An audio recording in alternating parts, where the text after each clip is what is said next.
Fala galera, Thiago Taton aqui. Vamos avaliar um pouquinho, comentar um pouquinho esse vídeo desse canal maravilhoso das meninas que é o Nunca Vi um Cientista. Eu sou psicólogo, tenho mestrado, doutorado, pós-doutorado na minha área de psicologia. Vou estar comentando o vídeo da Ana aqui no Nunca Vi um Cientista, onde eles vão tentar responder. Vamos mexer aqui na tela só para vocês verem. Podemos dizer que a psicologia é uma ciência? Sobre o Estatuto Científico da Psicologia. O canal das meninas é maravilhoso, eu recomendo a todo mundo, mas eu acho que nesse vídeo elas pisaram na bola um pouquinho aí. Quando a gente vai falar sobre algumas ciências, principalmente ciências que têm um contexto que pode ser colocado dentro das ciências humanas também, a gente tem que tomar um pouquinho mais de cuidado. O que as meninas tentaram fazer nesse vídeo, e eu acho que o erro acontece bem no início do vídeo, como vocês vão ver, onde elas dizem que tem muitas ideias sobre filosofia da ciência, mas que nós podemos resumir a ciência em uma coisa só. Ali é o grande equívoco. Vamos soltar o play aqui e ver como é que tá. Psicologia é uma ciência? É isso que eles querem que você pense! Eu não sei se você já parou pra pensar nisso, mas a gente às vezes tem uns momentos de contemplação da vida e num deles a gente já parou e pensou, será que a psicologia é uma ciência? Bom, se você jogar no Google, a resposta rápida vai ser é uma ciência. Porque é uma ciência. Mas será?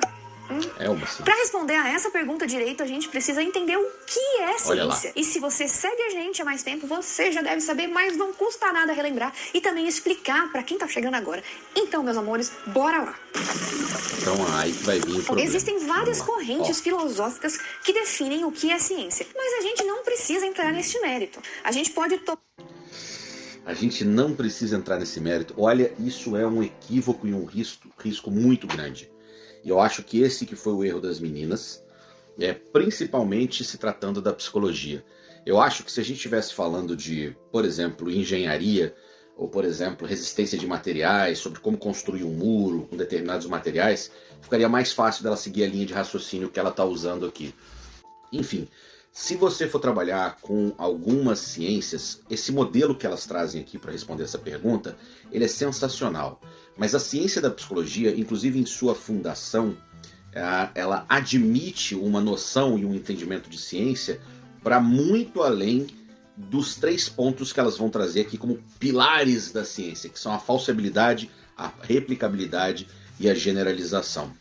Esse é um modelo que funciona peremptoriamente para as ciências naturais, para as pesquisas biomédicas de modelos de intervenção, desenvolvimento de fármaco, mas a psicologia, como ela é uma ciência que admite a ciência natural, os métodos de pesquisa em ciências naturais, mas também os métodos de pesquisa em ciências sociais, ciências humanas, não tem como você iniciar um vídeo desse tentando responder sobre o Estatuto Científico da Psicologia, simplesmente falando que podemos descartar vários entendimentos de ciência.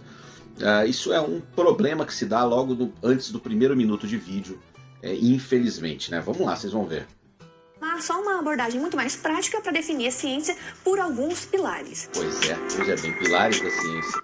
Uma abordagem prática para definir ciência. Acho que não é isso, Eu acho que é uma das formas de manifestação do método científico, Então, os pilares da ciência não tá legal, não ficou legal, porque se você for ler qualquer compêndio, qualquer pessoa que está me escutando aqui for ler um compêndio sobre ciência de um modo geral, esse compêndio for bem feito, não vai resumir a ciência, os pilares da ciência, a falsibilidade, replicabilidade e generalização.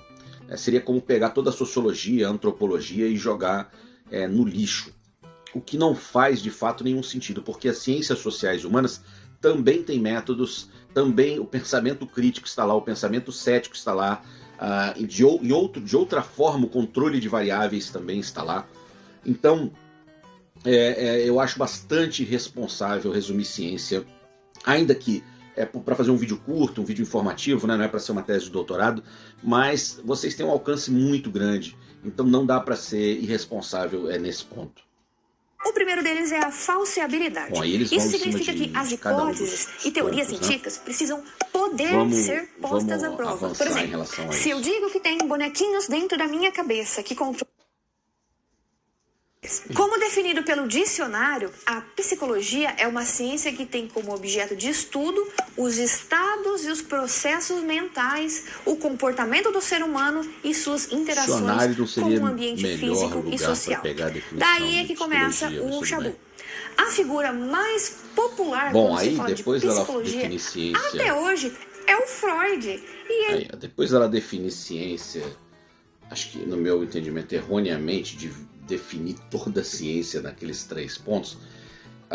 Tem um outro problema aí, que é a ideia de confusão entre psicologia e psicanálise, né? Primeiro, Freud era um médico, né, interessado em problemas neurológicos e psiquiátricos, que cria um método, né, a princípio dentro da medicina mesmo, chamado psicanálise. Esse método não responde completamente às ciências naturais. No início do seu desenvolvimento, sim. Depois da publicação da interpretação dos sonhos de Freud e diante, ele começa a estabelecer algumas outras premissas fora das ciências naturais, mas ainda com um pensamento crítico, né? Freud era, de fato, você pode gostar dele ou não, um grande cientista. Eu não sou freudiano, não sou psicanalista, né? Então, naturalmente, ele não queria fazer nada absolutamente bizarro, né? De fato, a psicanálise, por exemplo, já tinha recebido críticas de Popper em relação à falsibilidade. Ela pode ser, sim, será criticada de dentro da visão das ciências naturais, mas não dá para dizer que a psicanálise como um todo não é ciência. Ou se você afirmar isso, a sua crítica tem que ser um pouquinho mais robusta. Mas o ponto aqui não é exatamente esse. O ponto é que psicologia e psicanálise são coisas diferentes, né? Que a psicologia acabou abraçando a psicanálise. O que eles estão querendo dizer, na verdade, é que nos cursos de psicologia no Brasil, muita coisa é ensinada sobre Freud, né? E sobre psicanálise, onde, na verdade, não deveria ter tanto conteúdo assim de psicanálise.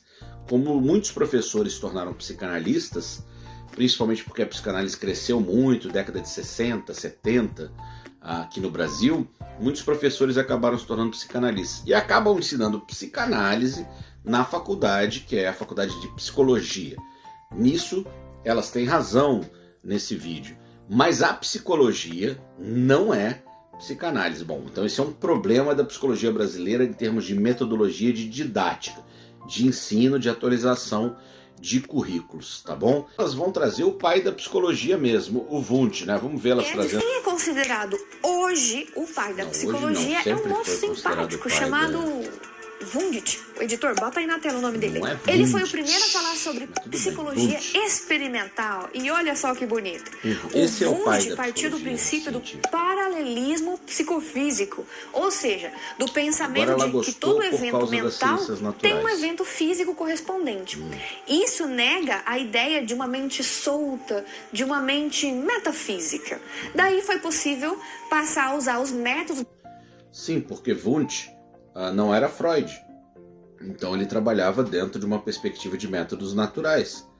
Wundt é o pai da psicologia e não Freud. Das ciências naturais para explicar a mente. Uma das medidas mais famosas que vieram dos seus estudos é o tempo de reação.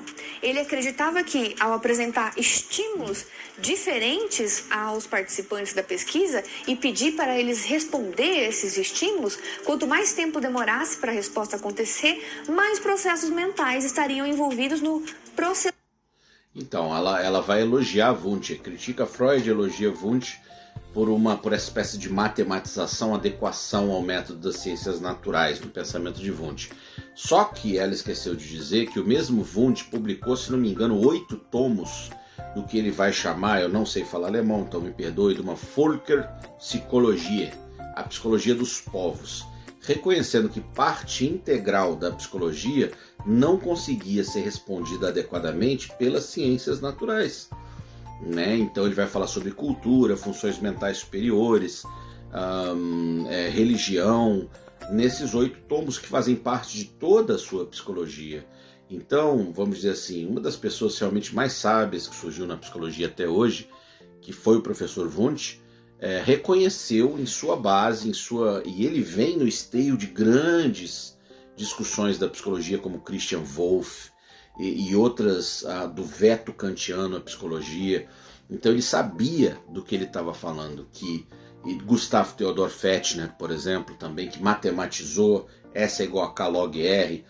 Ou seja, a ciência da psicologia desde o início está assentada, tanto pode se assentar, está assentada nas ciências naturais, como nas ciências sociais ou nas ciências humanas, que tem sim métodos onde há pensamento crítico, onde há da sua própria maneira controle de variáveis, não como em um ensaio clínico randomizado, mas que não pode ser desconsiderado enquanto ciência. E sobre isso elas não falam aqui no vídeo de Wundt, falam só sobre o que encaixa dentro da linha de crítica delas. Pensamento daquele estímulo.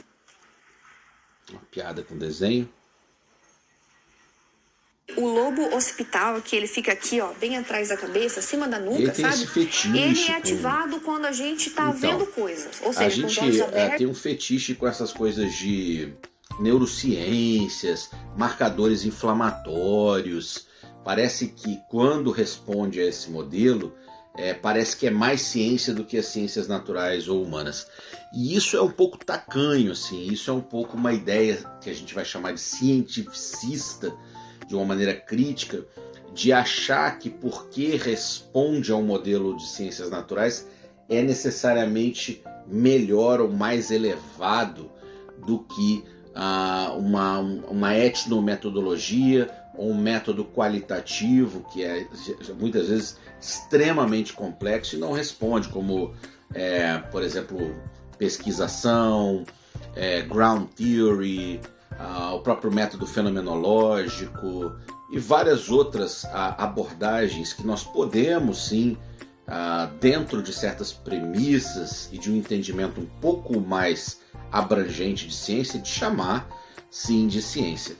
Há o risco da gente ter que jogar no lixo da história da ciência novamente toda a antropologia, toda a sociologia, todas as ciências sociais, o que, se você parar para pensar um pouquinho, parece um absurdo, né? Você pegar, por exemplo, Claude Lévi-Strauss, jogar Malinowski, pegar e jogar no lixo, falar isso aqui não é ciência. É ciência, sim, não é ciência nas ciências naturais. E a luz entrando aqui nos nossos olhos, tá? Isso é uma hipótese falseável? Sim.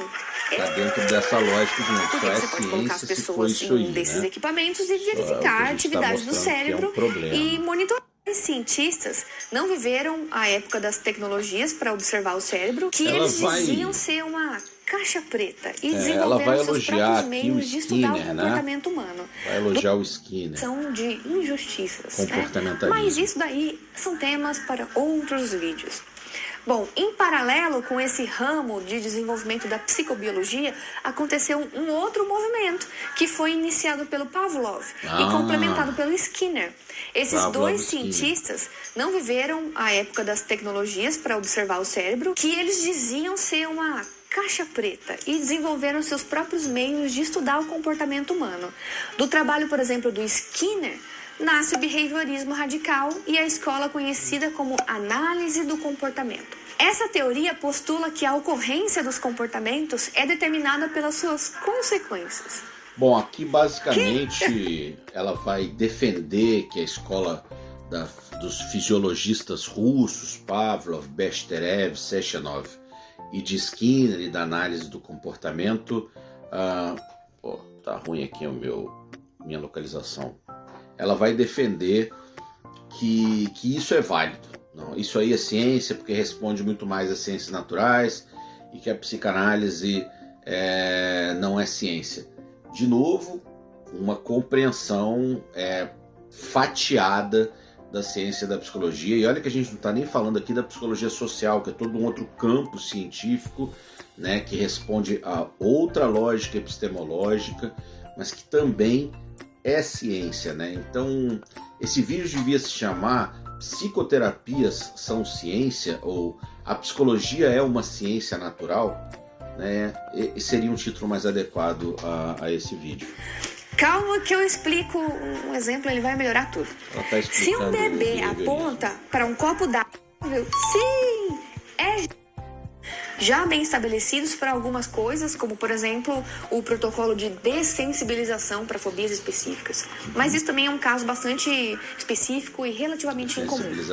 Então, gente, não dá para afirmar que psicólogos que se baseiam suas práticas em evidências científicas fazem com que seus clientes tenham resultados melhores, mais rápidos, mais eficientes que os psicólogos que planejam suas intervenções pensando no ego, no superego do paciente, que não tem respaldo das evidências.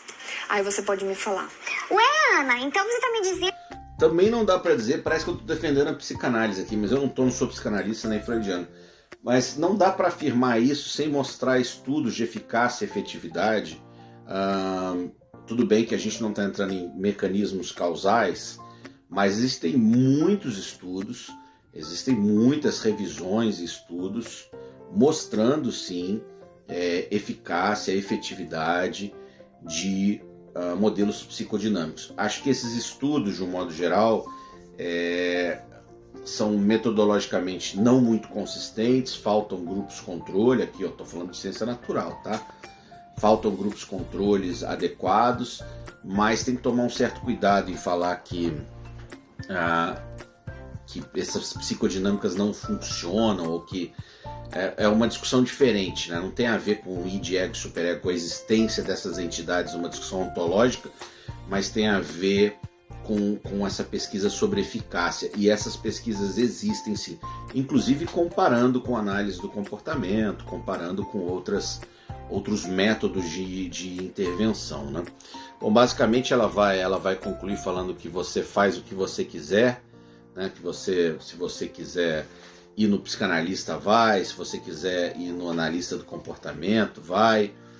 E o que eu tenho a dizer aqui é que esse vídeo foi bastante falho, né? Ele tentou ser curto, didático, mas ele pegou um caminho, pegou uma estrada aí e foi numa contramão meio esquisita, né? O trabalho do Nunca Vi um Cientista, das meninas, é maravilhoso, né? É um trabalho muito bom, que eu recomendo imensamente, mas esse vídeo aí não ficou legal. Ele pode passar uma informação, confundir muito mais a estudantes de psicologia do que esclarecer, né? A discussão sobre o estatuto científico da psicologia não é uma discussão curta, simples, que dá pra gente colocar num vídeo de 20, 30 minutos, né? Acho que é preciso no mínimo um grupo de estudos, assim, e talvez tenha faltado um pouquinho de cautela em prol de querer fazer algo prático para atender a necessidade das dúvidas das pessoas. Sugiro a elas, se fizer sentido, né, claro, fazer uma parte 2 promovendo um debate, ou fazer uma parte 2 colocando algumas observações. Mesmo no vídeo delas ali no canal do YouTube tem um monte de crítica, algumas críticas bem legais, né? Deem uma olhada lá, que vale a pena. Pessoal do Nunca Vi um Cientista, desculpe assim as críticas, vocês são maravilhosas, mas nesse vídeo aí não ficou legal.